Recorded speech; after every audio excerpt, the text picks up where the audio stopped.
Thanks for listening to the Tech Tools for Teachers podcast, where each week we talk about a free piece or two of technology that you can use in your classroom. I'm your host, Shannon Martin. I'm a middle school teacher, technology coach, and personalized learning coordinator for my district. And I'm her husband and producer, Fuzz Martin. How's it going? Oh, man, it's so great. Episode 38. Are we done with winter yet? It just started. Because the whole getting dark at... Like 4:30 at night? Yeah, I'm over it. It feels like midnight, and it's like 6:30. Yeah. I'm way over that right now. It's only November, and I'm feeling like it's the middle of February. But it does start getting lighter. Like after December, like the days start getting longer again. We got like a month and a half before we get to when it's going to start getting like early. 5 minutes at a time. Yeah. Yeah. So today, speaking of time and numbers, we're mathing. We're doing the maths. So I always say mathing. Okay. Instead of math, or like, hey, we're going to do some mathing today. Instead of like calculating things. Yep. And I've been corrected several times. Like by students or students teachers? and other staff, teachers. But then it's been embraced by people now too. Good. Well, they're like, Shanna, it's calculations, or we're calculating things. I'm like, yeah, it's mathing. You're using math. We're mathing. We're mathing. And then I've had people go, you know what?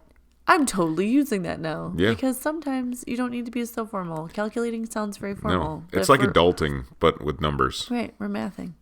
Calculating is formal. Yeah, it's boring. It's mathing. Mathing is fun. Mathing is math-tacular. Oh, wow.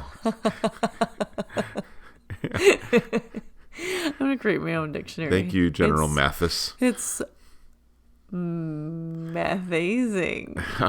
A mathsing? A mathsing. All right, I'll allow it. It's just snazzy. It's schnaz. So we're talking about math because I've covered quite a few other subjects, and I have so many things when I coach staff that are so, like, they're so content specific that I like to share like my discussions I have with other teachers, and I feel hopefully that this will be helpful for other teachers and any teacher that has any sort of mathing happening in their classroom. So science teachers would benefit from this, or like various sciences, physics versus chemistry. Yeah, or even like biology. There's different things where you're constantly using We're numbers. going to just name all the science. Yes, we are.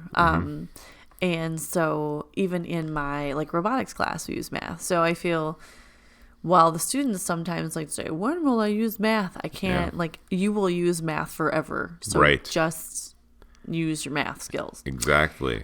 So I have a few websites to help move along the mathing that's happening. All right. And a few of them. You have 2 + 2. I do. Equals 4. Yeah, 4 sites could work. 4 sites. Do you have any foresight to know what they are? Oh, man. I do, because I'm looking at our Trello board and I see that we're going to talk about Khan Academy, Desmos. I think it's Desmos, but it could I think be you're right. Desmos. And Plotvar. Yep. Or Plotvar. Which is like a secret one. Oh, quiet. And Engineer Girl. Yep. Which has really cool illustrations. Yes. And there's lots to go with it. Okay. So and I don't know what order you're going in, so... We're starting with Desmos. Okay. Desmos. So Desmos.com. Desmos.com. Explore math with Desmos. So there's different parts of this website, which are pretty cool. The first one is like the first section of your homepage. You have your 4-function and scientific like calculator type graphing thing, which is pretty sweet. So if you click 4-function, the little website comes up and you have your little calculator, and ta-da, it's got your little like 4-functioning calculator, which is fantastic. Then if you click a scientific, which is super cool, you also then have the scientific calculator. So when kids are like, hey, I can never find a calculator, you can be like, hey, go here. All right. So what I really want to focus on, though, well, I guess if you click in the middle, too, then you have teacher classroom activities, which is awesome. There's featured activities or collections, so like quadratic functions or modeling, but then they have things like the solar system and circles, and they have different age levels of projects. And it's kind of cool if you pick one like the solar system, test tube scientific notation, then there's like warm-ups built in, there's like pictures, there's interactive things, and you can add a class code and then students can work within it. So there's so many different choices that you can work within, play around with, find out what what you're teaching. And then there's tons of resources, which is really sweet. And it's nice that you can connect your students through it with the class code, which is always helpful. And like with all of this, there's also, you can download it on the App Store or it's in Google Play, so it's not just online, which is nice. So yeah, you can use it for like a graphing calculator. Yeah, exactly. If they need a graphing calculator on their phone, you don't have to pay $160 for the to Texas Instruments. Yeah. Yeah. So there's that. As a father of a teenager, yes, feel that. Yeah, we haven't purchased hers yet. She uses her Chromebook. Good. Well, maybe she can use her iPhone apps. now. She can. Will they allow that? Yeah. I mean, in the classes, not on testing, I don't think, but like in her classroom, her teachers would allow it. Sure. So what's really super cool about this, though, is if you look above the little like calculator stuff and the teacher stuff, where it says start graphing, so there's a giant red button that says start graphing. Yeah. And graph paper comes up, which is fantastic. But if you click the little plus button in the left-hand corner, you can do expressions, you can do note, you can do tables. So you can teach graphing, like the students can graph and plot all of the numbers and things that they need to, and they're not drawing it all out on a piece of paper, but they also have the digital version. They can delete and edit and see how things actually graph out. Sure. So if you pick the table and you drop in numbers under your X and Y, it plots it right onto your graph paper for you, which is nice. That, to me, as a child in school that did not understand math very well, and graphing was not my favorite thing. Yeah. I always had a hard time with my X's and Y's and being able to graph it and see it. Yep. But this, as I put the numbers in, like shows you right away. So it shows like what your changes, how they affected on the graph. Yeah, so if you put a negative in, you can see it right away versus like messing it up, erasing it 5,000 times, not being able to waiting tell. for the teacher to correct your paper and tell you what you did wrong. Yeah. So you can plot all kinds of things on these graphs, which is awesome. And then you have the options to, when you go to share it, you can just share the link with somebody. You can print them, or you can export your images or embed them. So if they're doing some sort of presentation, they could drop the graph in. Yep. If they need to print it off and show teacher their work, they can. But there's so many ways students could use this in the classroom, or if they're going to, maybe they're doing their math assignment, they need to share it with the teacher. They can share the link with the teacher, and the teacher can check right away if they've plotted out the numbers that they need to. Right. But it just makes beautiful graphs, and they can plot all kinds of points. They could be doing something out of their work in class and then show it to you and then graph it out. So there's all different options that they could do at all different levels of math. And it's a really cool, pretty easy to use graphing site. So with all the other things that the calculators they offer, they also have this really cool graphing site. Excellent. So my suggestion is check it out. The other cool thing is if on the left-hand side, there's like the 3 lines. If you click on it, then they also have examples. So if you have students that are struggling, they have examples like tons. So from like slope intercept to trigonometry to polar line, I don't even know what these words are. Transformations, statistics, calculus. And so they show, you can click on that then, and it shows you exactly what that should look like if you're graphing it properly, like what that type of graph would look like. You could open it up and it will drop it onto the graph paper for you with the equations. So then like you can see what you should be doing right with your own graph. Sure. Anyway, I thought it was really cool and really helpful. You know what those 3 lines are called, right? Where you click that on the menu. No. You know what that's called? The 3 lines on the menu? It's called a hamburger menu. Because usually it's the waffle. No, because it's it's a waffle if it's a grid Google, like that. But when it's those 3 lines, it's a bun and a patty in between, and it's called like the technical term is a hamburger. A hamburger menu. Okay, so click on the hamburger. So you know that now. That's fun. Yeah. I always call it the 3 lines. Yeah. But in Google, I always call it a waffle. Yeah, but so if you just say Yeah, there's the waffle, Yeah. which is the grid. Right. And then there's the hamburger menu, which is the 3 lines, Right. which is standard UX. Fun. Look at that. Now you know. You learned something today. Hamburger menu. When you're looking at your graphs. So Desmos.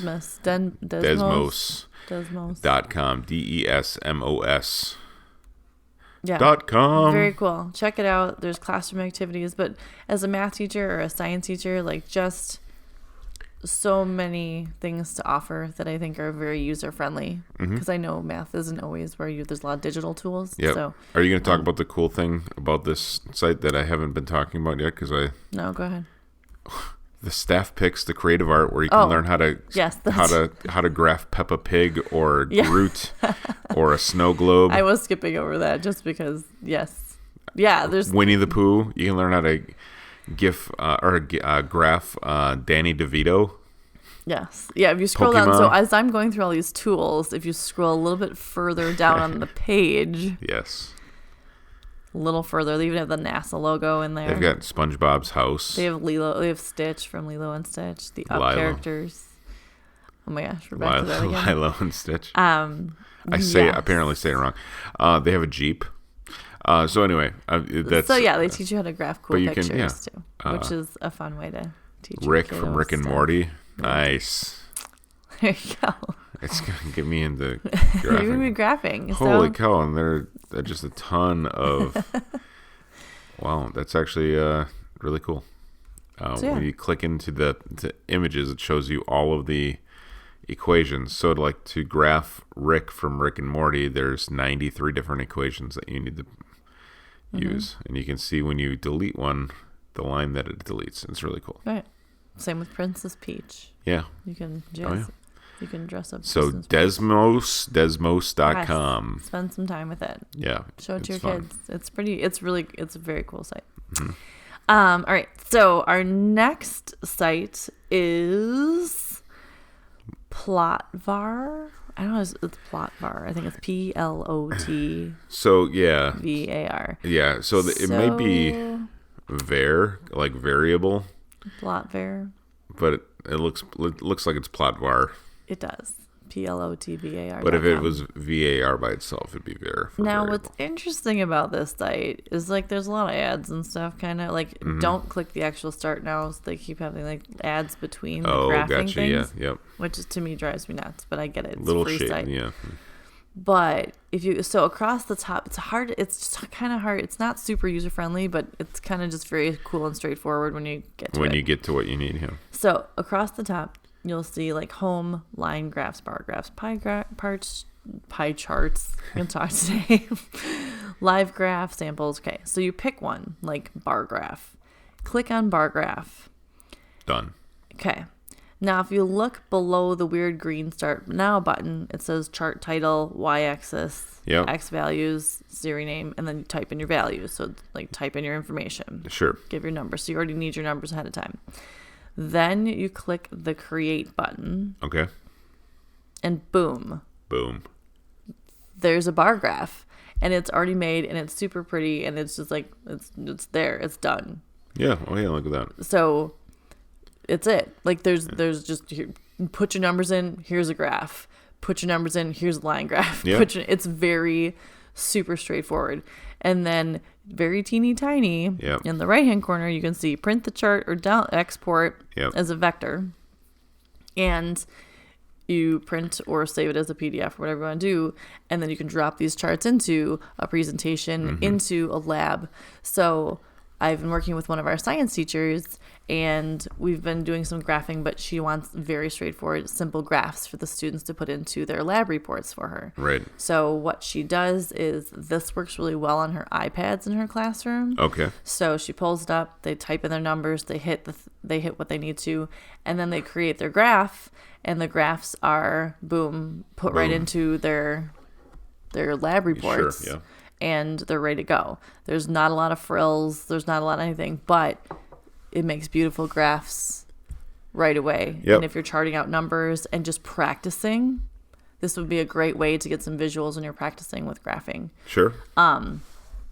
There's some samples in there that you can click on, and they give you other fancier line charts and bar graphs and stuff, so you can see other samples. But what I think is interesting about this site is that it's connected to, if you click on a graph, so I'm going to click back on bar graph here. It's connected to highcharts.com, which is a paid site. Oh, gotcha. So this is like the trial, kind of? Yeah, I mean, so it looks like high charts is what powers that graph. Yes. And so high charts would be if you were building a website and wanted a JavaScript graphing module, this is what you would use to make the graphs. Yeah, but if you actually go to high charts, it's all like right. So sign up, pay for stuff. Yeah, but that would be like if you wanted to sign up and pay for it to install it on your website. So Plotvar is what we're working with. Yeah. And it makes pretty little simplified graphs and gives you graph types and gives you just some basic information. Even if you click like graph types, it'll tell you like a line graph, and it gives you definitions and information. So it's full of easy little graphing information and basic knowledge if you kind of need some straightforward graphing for your students. So yeah, pretty cool. Plotvar works well in science lab reports. Yeah, nice. Try that one out. And I'm sure it works great in math. Yeah, since it's mathing. You know, since we're mathing. Doing the math. Because you do math in so many different ways. I just can't even. All of the math. My students took a tour, their college Yes. tour. They did like a college tour. Kind of. We took the 8th graders on a tour. And we went to the tech school and the 2-year school and the 4-year school. And it's amazing how everyone's like, you need math. There's so many things you need math in. And we're always like telling the kids, like, you need so much math. And then they're always like, when am I ever going to use this? And we're like, numbers all of the time. Yeah. So I was really trying to incorporate that as much as possible. Like, just okay at numbers when I was a kid. But now I use numbers. Like, I'm creating estimates and even stuff like that. Even the creatives use Oh numbers. yeah, all the time. And even I mean, even if you're a designer and you're having to know like print gutters and all, you know, like margins and all that stuff. Totally. You totally have to know numbers. So I was talking to our math teacher. Yeah. One of our math teachers. We have several of them. And do you do the math? Are you mathing? Are you mathing? Mathing. And so he's the one that gives me, you know. Yes. He harasses me about using the word mathing. It's fine. So I asked, because I'm always throwing new websites. I'm like, hey, you're going to be making infographics in math this week. And he's like, sure. I'm like, we're going to do probability. We're doing all these fun things with it. Sure. So I asked, I was like, what is your favorite math site? And of course, he's like, it's really boring, but it's amazing because if you're not using Khan Academy, I feel like everyone's using Khan Academy because it has so much to offer. But if you haven't used it in a while, or you're like, I don't know, everyone's using Khan Academy, it has got to be one of the best free resources out there. And they have lots of content. It's not just math. Like, I use it sometimes in social studies class. Sure. But like when you click on courses, when you can cover math from preschool through like high school, adults, science and engineering, you know, statistics, AP statistics, AP calc, pre-calc, trig, you know, it helps you test prep for the SATs, the MCATs. Like, there's so much information here that it's such a great resource. So a lot of our teachers use it as like the videos as a resource for students for additional help after school or if they're absent. Some of them have it set up where they do assign like weekly reviews or weekly assignments online. Right. Because we've also noticed that math, while kids do it a lot on paper, when it comes to standardized tests that are online, they don't do so much math online. Okay. So they have to learn to be able to write it on paper and transfer their thoughts onto the computer. Sure, yeah. Which is like a skill. So Khan Academy is still the favorite of everyone that I talk to, just with the amount of resources. But coming from a parent perspective, so the eldest, now in high school, every summer, since she's been in like, I don't know, like 6th grade, there's always been a requirement over the summer that she needs to do Khan an average of 45 minutes a week. So it's like 15 minutes 3 days a week, or however she wants to break it up. But that time reinforcing her math and con over the summer, she's even said, has really helped her to not lose her math through the year. Yeah. So while teachers use it, as parents, there's a parent option on there where your kids can sign up and you can track your kids, which is awesome. Great. And then they earn little badges and all kinds of stuff like that too, where they can be like, oh, you spent 20 minutes watching a video this week. You learned, you upped yourself 3 levels. Like there's just so much that they can do. So if you're not in Khan Academy, KHANACADEMY.org. Yes, KHAN Academy. So when we started doing this podcast, I was like, okay, so what are the sites that we're going to do? Because we're going to run out, which we're not going to run out. We're not going to run out. Mm-hmm. And the 2 immediately that I thought of were Khan Academy first and Code Academy second, which are similar type setups, one for math and one for code. Yep. Khan Academy is supported by the Bill and Melinda Gates Foundation and a bunch of those big, like Bank of America, that they're all making this. Right. Like they know that they need numbers people to help their businesses when they we need to feed the younger kids so that we're growing a crop of smart mathy people that can run businesses, smart mathers design and engineering, which we'll get into, and just knowing how numbers work and how to read numbers and there's so many things. So Khan Academy, if you haven't played around with it or you've just used it as a teacher as a resource, because I know I've used the videos as resources sometimes too, please expose your students to it. You can sign up as a class and have student rosters where you can assign stuff to kids or track things. It's kind of nice for smaller group math, that if you have kids at different levels that you can track and see where they're at, or if you want kids to like push them a little bit.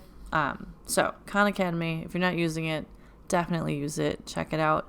See all the cool resources it has to offer. One more thing. Yeah. They have this site in like 30 different languages. Yeah. So if you're teaching students with of different languages, this is also a like English language learners. Yeah, really good site for them. And also for those kids that are, if you've got like Spanish 4 kids, have them do their math in Spanish. Oh, yeah, good call. Yeah, it's a great way to do immersion learning as well. Yes, and also really cool website design that I really enjoy. So. And there's a cute logo. Yeah. So, all right, that's Khan Academy. Khan Academy. Cool. So, when we have all these math things going on, I feel like you have to also talk about sites that will push kids into careers in math.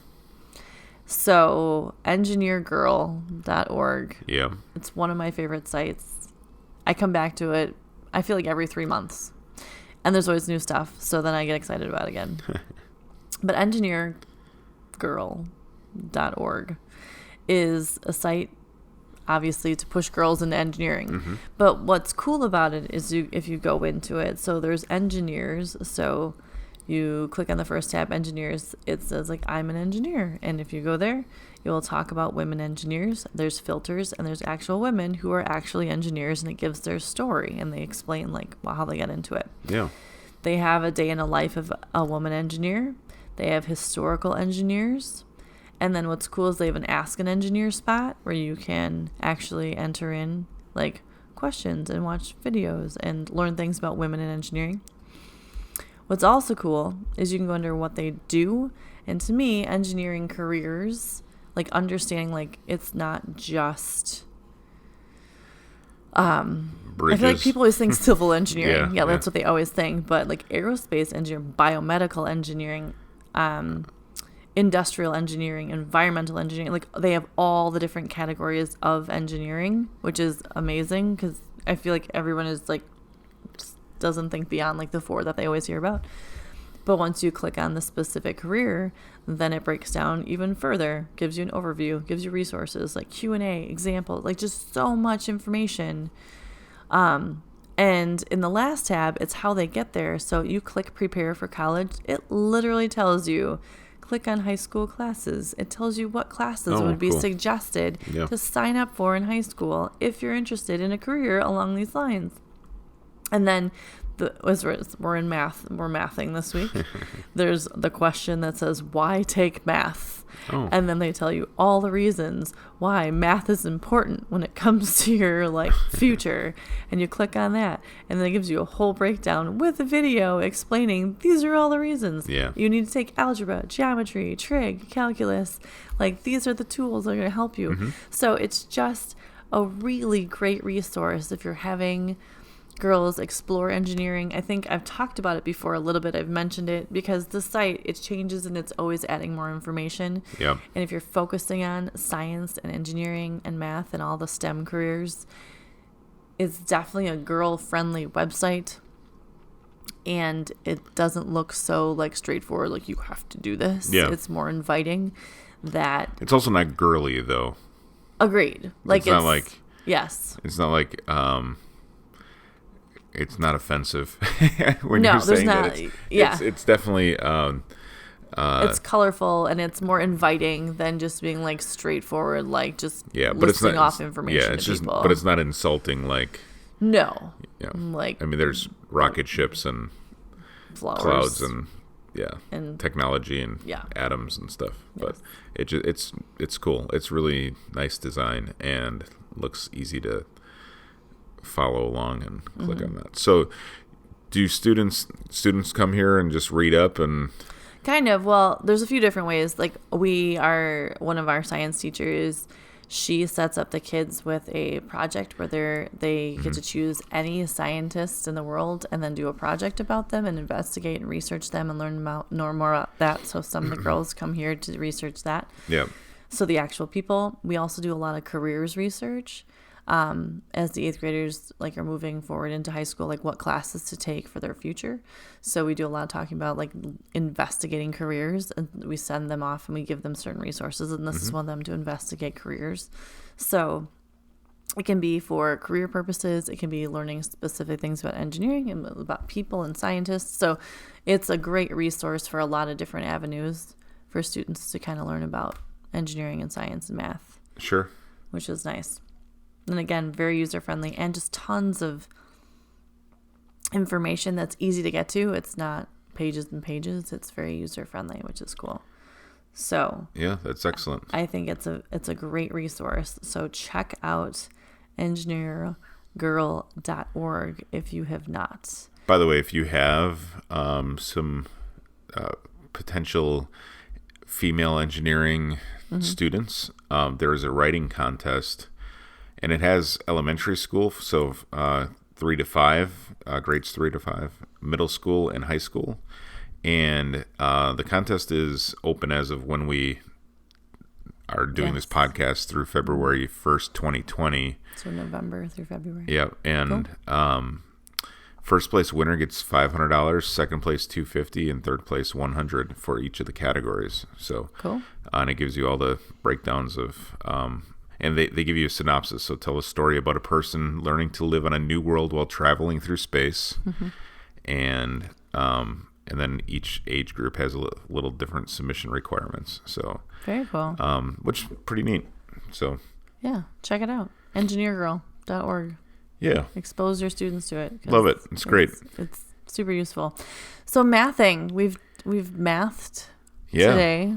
We've done calculations. We have 0 sites left to tell, which means that we've... For today. I was saying, we got a really long list for the of show, stuff. yeah. And I even have more math sites. So it's I'll only talk about 3 plus my engineering one because there's just so many and you can only try out so many things a week, right? And we could talk about Khan Academy for hours. For hours. Do a Khan Academy podcast. We could. But we're not going to. Because you could just go check it out and explore it. Yeah. And then tell us what you love about it. That's right. I always love to hear feedback about how things are happening in everyone else's classrooms. Cool. Well, thanks for tuning in. This has been the Tech Tools for Teachers podcast. If you ever have any questions, you can find me on Twitter at SmartNWI And if you want to get more information on the links to the technology discussed in the episode, you can visit smartnwi.com, that fabulous EdTech directory, and share it with all of your staff members. Do it. New episodes each week. Thanks for listening. Go educate and innovate. The ideas and opinions expressed in this podcast and the Smart NWI website are those of the author, Shanna Martin, and not of her employer. Prior to using any of the technologies discussed on the podcast, please consult with your employer regulations. This podcast offers no guarantee that the tools we talked about will work for you as described, but we hope they do. And we will talk to you again soon on the Tech Tools for Teachers podcast. Bye. See you.